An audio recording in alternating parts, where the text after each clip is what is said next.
और भाई लोग क्या हाल चाल। तो जैसा मैंने कहा था अपने लिस्ट के बारे में कि कौन सी वीडियो आने वाली है, तो एक हमारे पास ये लैपटॉप है और एक हमारे पास ये लैपटॉप है। आज इसका रिव्यू नहीं है लेकिन इसका इंट्रोडक्शन जरूर है वीडियो में। तो आप लोग गैस करिएगा कि कौन सा ये लैपटॉप है और कब इसका रिव्यू लाया जाए। I hope win a weeks time. आज एक्चुअली में रिव्यू ये पीछे दो जो मशीन है इनका है। एक तरफ अपना ये रोग स्ट्रिक्स कार सीरीज है और दूसरा अपना ये HP ओमेन ट्रांसेंड है। सो गाइज आज आपके सामने दो बीस्ट है लैपटॉप में। Exactly gaming laptop, productivity laptop king अगर कहा जाए, जिसमें से एक दोनों का रोल प्ले करता है और एक specific to high level editing का प्लस गेमिंग का काम प्ले करता है। आपको समझ में आ गया होगा, गैस भी कर लिए होगे लैपटॉप। राइट साइड में जो है वो अपना HP ओमेन है विथ RTX 4060 Ultra 7 प्रोसेसर, जो कि मैं ऑलमोस्ट 1-1.5 साल से यूज कर रहा हूं। इसका लॉन्ग टर्म रिव्यू भी मैंने आप लोगों को दे दिया है। एंड यस, आज भी इसके बारे में कुछ डिस्कस करेंगे।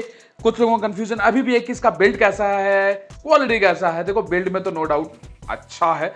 1.5 साल से यूज कर रहा हूं और भाई मेरे जैसा एडिटर रगड़ेगा अकेले तो लैपटॉप चल रहा है, मतलब बढ़िया चल रहा है। प्लस मैं केयर भी करता हूं एक्स्ट्रा ऑर्डिनरी, ये भी आपको बता देता हूं। सो ये दोनों ही लैपटॉप मेरे दिल के काफी करीब है। इसका रीजन स्पेसिफिकली ये है कि ये हैवी एंड ड्यूटी काम मेरा करवा देता है।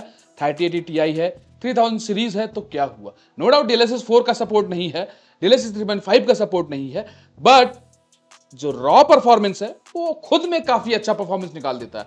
और भाई एडिटिंग करना हो, ब्लेंडर्स रन करना हो, प्रोजेक्ट चलाना हो, तो उसमें हमको DLSS का तो जरूरत होता नहीं है। तो काफी पावरफुल मशीन है। स्टिल आर्ट्स के डेट में अगर कोई लेना चाहता है तो they can go with it. बहुत कम और बजट प्राइस में आ जाता है गाइस। मैं डिस्क्रिप्शन में लिंक दे दूंगा, आपको ये प्रोडक्ट भी लिस्ट कर दूंगा, आप चेकआउट कर सकते। ये 12 GB ग्राफिक्स कार्ड के साथ है, 150 वाट TCP के साथ है, i9-12900H प्रोसेसर है with DDR5 RAM and Gen 4 SSD to the next level and Wi-Fi 6E and all the tech are approximately latest one. जब ये मॉडल आया था, except processor and GPU generation, इसमें हर एक चीज लेटेस्ट ही इंस्टॉल हो रखी। रेस्ट जो फीचर्स इसमें मिलता है उसका कोई जवाब नहीं। अब यहां पर आप जो ये की देख रहे हो, ये एक्चुअली एक्सेस की है। ये अब पता नहीं, अब नहीं आता है, लेकिन अपने वक्त में ये बहुत बेहतरीन काम करता है। तो सिर्फ Asus ROG Strix ही ये दिया करता था। मतलब अगर अपना कोई फाइल को सेफ्टी प्रोटोकॉल के अंदर रखना चाहते हो तो you can use this. And इसको लगाते ही आपका लैपटॉप में जो भी कॉन्फ़िगरेशन या सेटिंग आप रखे हो उसके अकॉर्डिंग मॉडिफाई या चेंज हो जाता है। सिमिलरली अगर आप लेफ्ट में राइट में देखोगे अपने HP ओमेन को, तो इसका कीबोर्ड एक मेन हाईलाइट है। कोई की ट्रेवल एग्जैक्टली इसमें नहीं दिया गया है अगर क्लोजनेस की बात की जाए, लेकिन जो टाइपिंग एक्सपीरियंस है वो नेक्स्ट टू, मतलब वन ऑफ द बेस्ट है। रेस्ट आपको एजलेस OLED डिस्प्ले मिलता है। बिल्ड के हिसाब से कंप्लीट मेटल बिल्ड है। मैं इसको 1.5 साल से यूज कर रहा हूं, बट लैपटॉप में कहीं पे भी कोई ब्रेकेज या स्क्रैच या कलर डिग्रेड मेरे को देखने को नहीं मिलता है। अब आप लोग सोच रहे होंगे कि भाई आपके पास इतना पावरफुल लैपटॉप अगर लेफ्ट में है तो इस लैपटॉप का क्या जरूरत है, इस कॉम्पैक्ट लैपटॉप का। डिफरेंस दिखाता हूं गाइस। ये आप जो देख रहे हो ना, ये 280 वाट का जो brick, it's impossible to carry. इस लैपटॉप और इसका total weight 3.8 kg, approximately 4 kilo पहुंच जाता है। इतना भारी भरकम लैपटॉप आप लेकर चलोगे कि ये जो आपका चार्जर है जस्ट 140 वाट का कॉम्पैक्ट, दोनों को साइड बाय साइड कंपेयर करोगे तो भाई डिफरेंस जमीन आसमान का है। लेकिन ये काम मेरा सारा करा देता है। चलो थोड़ा एक सिंगल ही गेम खेलेंगे और दोनों में कंपेयर कर देखते हैं ये 150 वाट TCP वाला कितना पुश करता है विद RTX 3080 Ti एंड ये RTX 4060 जो है ये कहां तक पुश करता है विद 65 वाट TCP। सो दोनों ही लैपटॉप में हमें रीट्रेसिंग मीडियम रखते हुए DLSS सुपर रेजोल्यूशन पे रखकर टेस्ट किया है। सेटिंग सब कुछ हमने हाई रखा है, रीट्रेसिंग मीडियम पर है, हाई पर है।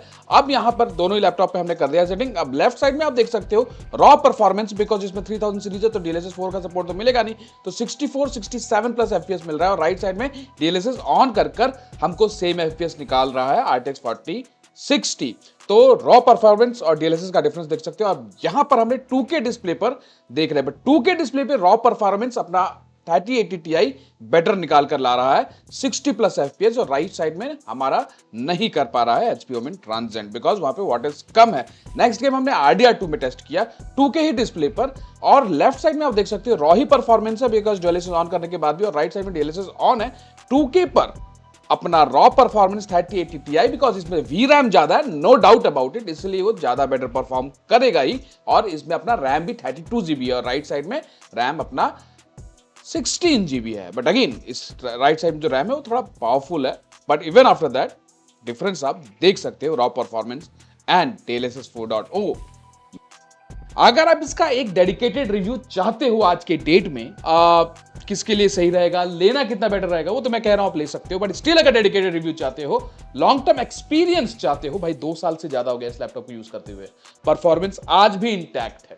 थोड़ा परफॉर्मेंस बेंचमार्क देख लीजिए इसका, आपको आइडिया लग जाएगा। भाई सिनेमेंस 2.5 साल बाद भी रोस्टिक्स ने अच्छा निकाला लिटरली, लेकिन अल्ट्रा 7 ने 15,000 प्लस और बहुत क्लोज है यहां पर, नो डाउट 3080 Ti थोड़ा ऊपर है बट ज्यादा नहीं।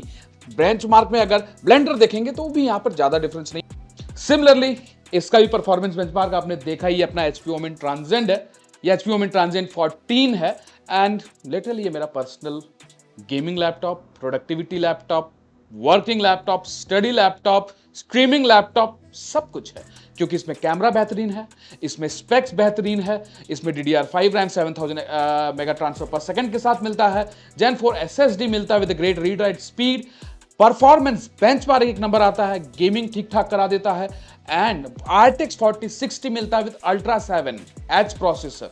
और जिस प्राइस रेंज में आता है 1,20,000, मैंने तो भाई 1,50,000 में 1,50,000 में खरीदा था जब ये लॉन्च हुआ था, बट अभी ये लैपटॉप 1,20,000 रुपीज का लिस्टेड है। 14 इंच में इसका कंपटीशन होता है Asus के टफ F14 के साथ, Acer के Neo 14 के साथ एंड Lenovo के IdeaPad Pro 5 के साथ। उसमें भी आपको 4050 और 4060 का ऑप्शन मिल जाता है। बट एक चीज कहूंगा गाइज, मैंने IdeaPad 5 Pro को भी रिव्यू कर रखा है, बेहतरीन लैपटॉप है नो डाउट, थोड़ा सा ज्यादा ही प्रोडक्टिविटी ओरिएंटेड है, उसमें आपको ये तामझाम RGB के NSA ये सब नहीं मिलते हैं। यहां आप चाहो तो ऑफ भी कर दो, ऑन भी कर दो, तो वो एक एज मिलता है।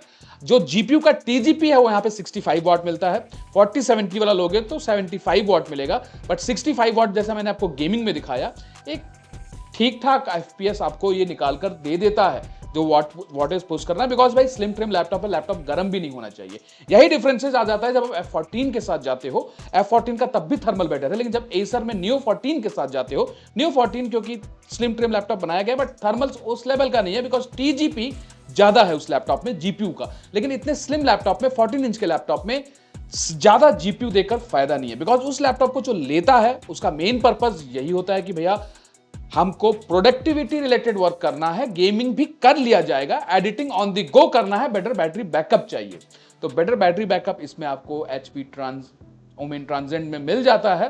एंड मुझको पर्सनली ये लैपटॉप पसंद है मेरे on go to go work के लिए। मैं most of the editing, most of the work इसी में करता हूं अपना, नो डाउट मैं अपने हैवी एंड वर्क के लिए आफ्टर इफेक्ट्स एंड ऑल सब कुछ जब मल्टीपल वर्क करना होता है तो इस लैपटॉप का भी यूज करता हूं, क्योंकि कुछ चीजों में लिमिटेशंस तो आ ही जाते हैं ना, करेक्ट गाइस, बट वो भी लिमिटेशन ऐसा नहीं है कि काम नहीं चलता, काम नहीं करेगा, एवरीथिंग विल वर्क, बट थोड़ा सा डिले होगा क्योंकि वॉटेज उतना नहीं पुश करेगा, ठीक है, लेकिन क्या गोल है आपका वो पूरा कर देता है। मतलब मैं अपना मोस्ट ऑफ द एडिटिंग, जितने वीडियो आप देखते हो जो मैं पोस्ट करता हूं, अपलोड करता हूं, वो HP Omen Transcend 14 में ही करता हूं। रेस्ट इसका फुल वीडियो तो आप जाकर देख सकते हो, कहां, मेरे ही चैनल पर मैंने रिव्यू कर रखा है।